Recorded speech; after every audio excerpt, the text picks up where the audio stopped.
নারায়ণগঞ্জের পানাম সিটি ইতিহাসের এক অমূল্য রত্ন।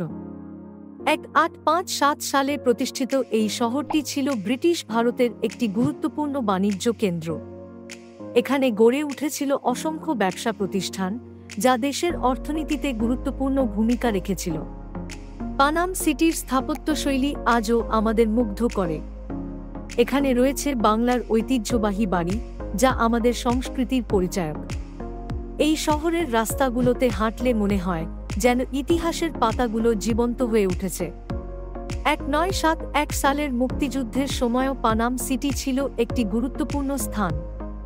আজকের দিনে এই শহরটি পর্যটকদের জন্য একটি আকর্ষণীয় গন্তব্য। পানাম সিটির ইতিহাস আমাদের স্মরণ করিয়ে দেয় কিভাবে সময়ের সাথে সাথে পরিবর্তিত হয়েছে আমাদের সমাজ ও সংস্কৃতি।